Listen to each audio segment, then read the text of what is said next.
After being oriented on what GCED is all about and how it is important in developing cognitive, socio-emotional, and behavioral aspects of an individual and to enable to sustain the needs of our humanity, we teachers of Palmera Elementary School make sure to integrate as much as possible the GCED concepts in our daily lesson or in our learning activities. Just like in kindergarten, the teacher was able to integrate and conceptualize GCED concept, respect for human rights and gender respect and equality in her lesson about kabilang ako sa isang pamilya, wherein every child has the right to have family. The teacher let her pupils share their drawings of their family and tells what about it. After so, the teacher puts emphasis to respect everyone's family, regardless of the number of the child's family or if the child is adopted child and etc. The teacher further explained that as long as there is love, good communication within the members of the family and they were happy, still they are called family.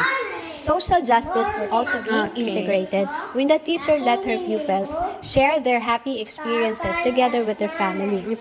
Same with grade 1 and grade 2 advisor. The teacher was able to integrate GCED concepts in her AP lesson, Ang Aking Pamilya, the concept of social justice by providing the needed knowledge of what is family, how it is important, what are the individual responsibilities of every members of the family. Then she let her pupils share their own experiences, responsibilities, and tasks they have also at home as part of the family. The teacher also asked her pupils ideas on how it is important having with us our family. And every child or every pupils gets so excited to share their experiences and ideas they have. After which, the teacher let her pupils group into two and integrate the GCED concept, cooperation and collaboration. In their group activity, they help one another to read and answer what is asked in each number. Then, they will make a yell if they were done. Likewise, in grade 3 and grade 4 advisor, the teacher was able to incorporate the GCED concepts, which is environmental sustainability and cooperation and collaboration, into his science lesson about names of plants and its part. The teacher gives emphasis on how it is important to have plants affect the human when our environment do not have enough plants. He let his pupils look into surroundings on what kind of plants they see. Then after that, the teacher explained the parts of the plants by giving the knowledge of each part of the plants. So as a DRRM coordinator or school coordinator, he decided to have an outdoor activity last Friday, wherein pupils are mandated to wear their scouts uniforms. Then he conducted tree planting and by letting his pupils participate in this kind of activity, he is educating learners and shapes young minds. So as young as they are, they will be capable of making the world a better place for themselves and those around them. Meanwhile, in grade 5 and grade 6, the teacher also integrated the GCED concepts in his ESP lesson, pagpapanatili ng mabuting pakikipagkaibigan. He integrated the respect for human rights by providing them knowledge on how they can maintain good relationship with their friends. He gives importance on giving respect on each individual decision, likes, dislikes, and it is important to listen to your friend when they have something to share. Furthermore, he integrated social justice by letting her pupils share their own experiences as a friend and how they manage to maintain good relationship with their friends. Generally, at school, the GCED concepts is being practiced to build learners' awareness and develop them holistically.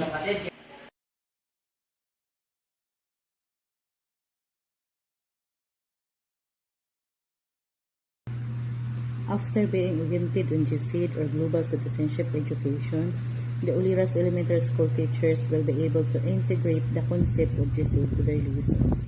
Like teacher Rhea Kibig, during her presentation of lesson in Mother Tongue Grade 1, identifying personal pronouns were in cooperation and collaboration among family members in cleaning the house being discussed and integrated. Also, like teacher Margie Alara, she be able to conceptualize to her lesson in Filipino iba't ibang uri ng teksto at napapalawak ng talasalitaan. The localized story of Barangay Uleras Fiesta celebration used to elaborate the cultural tolerance, cooperation and collaboration and respect for human rights. Bansa. So titingnan ninyo kung paano nila isinasagawa ang fiesta sa kanilang lugar. So mapapansin ninyo.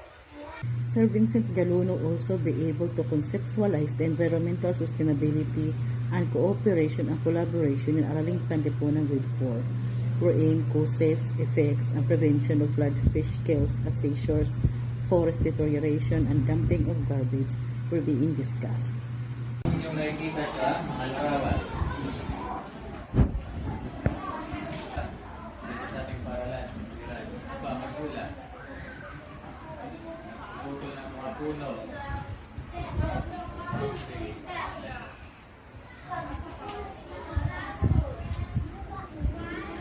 Ano ito? Nasa larawan. Ang puno to, tambang ng basura. Tambang ng basura. No? So, bakit ito nangyayaring lahat sa ating kalikasan?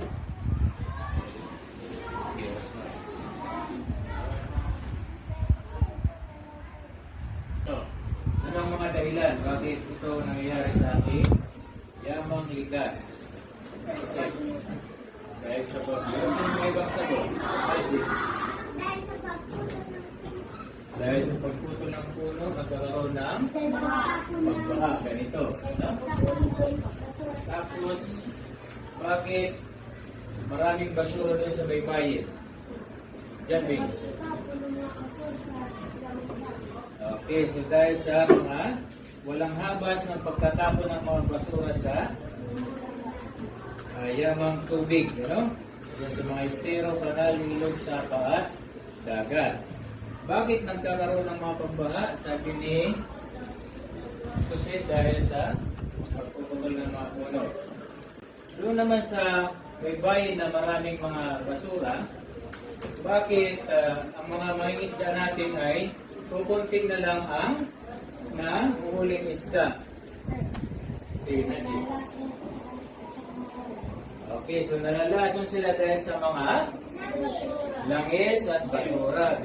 Also, teacher Genevieve Adora conceptualized the gender equality to her lesson in English grade 6, wherein she presented the pictures of male and female Filipino boxers and emphasized that boxing is not only for male, rather it also for female on her motivation of the lesson.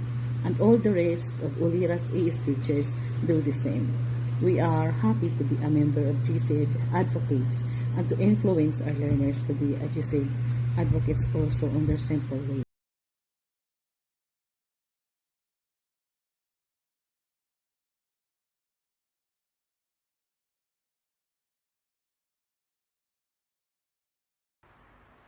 Hello everyone, my name is Marichu Yulipata, a teacher of Onay Elementary School, Laoang 2 District, and one of the advocates of global citizenship education here in the Philippines.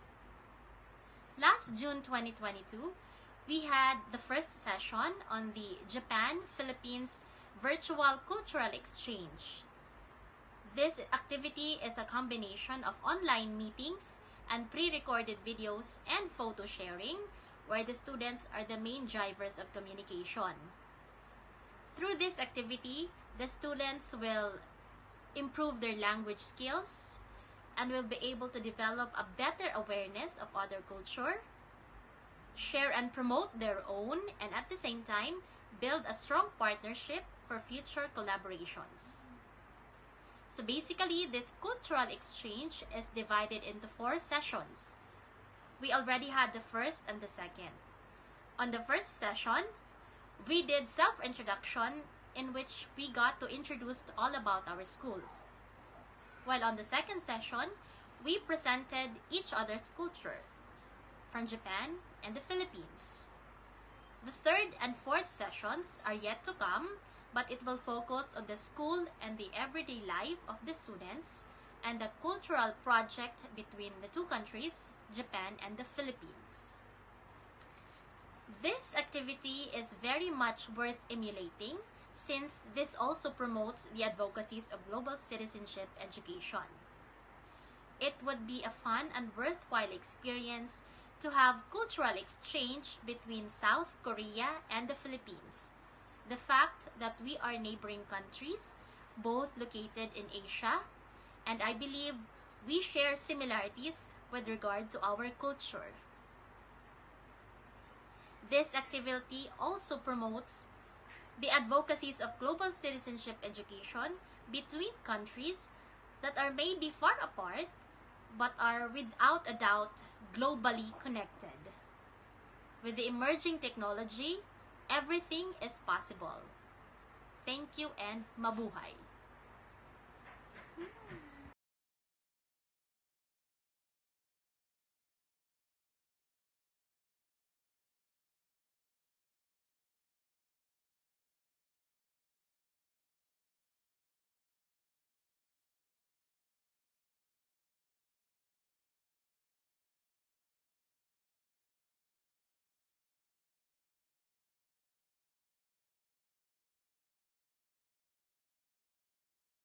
Sustainable Development Goals have been part and parcel and always will be of my lessons in science, language, reading, and other subject areas.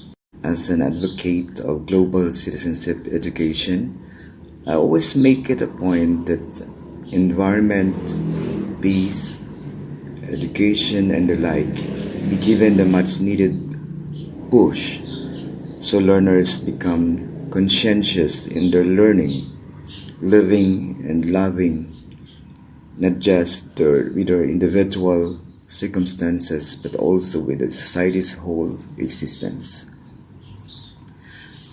From universal celebration of children's rights to observing critical, creative thinking, my learners were and are exposed to the world's problems, issues, and challenges. Yes, they have been tutored on the importance of being conscientious young learners today to conscientious and responsible adults in the future. Every opportunity to teach the value of global citizenship to my learner, it is a sacred vow to my profession. I am a teacher, therefore I teach. I touch the future. Mr. Gregorio Isobito, a secondary teacher of Rawis National High School, an advocate of global citizenship education from the Division of Northern Samar, particularly in the island town of Laoang.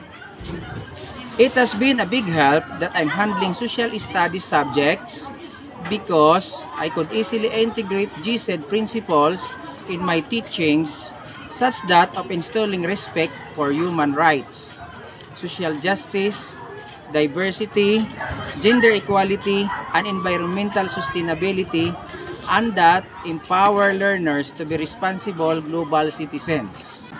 As an islander, I really have a heart on the 14th Sustainable Development Goal, which is the preservation of life below water. Now, I'm going to show to you my personal encounter of sea turtle on the shore of Unay Beach, which I laid back to the water in order not to be harmed by the people around. Itong barangay Unay, may nahuli sila.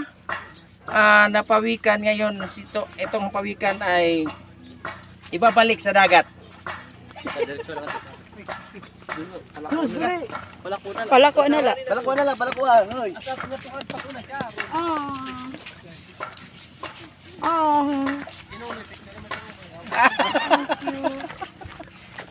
Wow!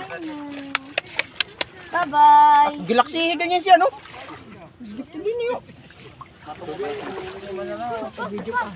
Now,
Hello everyone. I'm Charlene Aigomatay, a teacher of Palmera Elementary School, Laoang 3 District, Laoang Northern Samar, and an advocate of global citizenship education here in the Philippines. Last June 2022, we, the pioneering team of Global Citizenship Education, conducted a capacity building workshop for school heads and ALS teachers with the leadership of Ma'am Imelda Hiray Logroño, Executive 2 Apseo Grante, and the one who introduced to us the GCED. One of the highlights during the last day of the workshop is when the participants wear different kinds of casual wears that is being developed from waste materials like trash papers, plastic bottles, and etc. And then they come up with a fashion show entitled Trash Formation. This is a very effective way to somehow reduce plastics and continue to impact change not only to the environment but also to the minds of every student towards global warming and its effect, and prevent them from burning it. The person behind this wonderful work of art is Sir Marlon Osal, a high school teacher of Rawis National High School and also an advocate of global citizenship education here in the Philippines.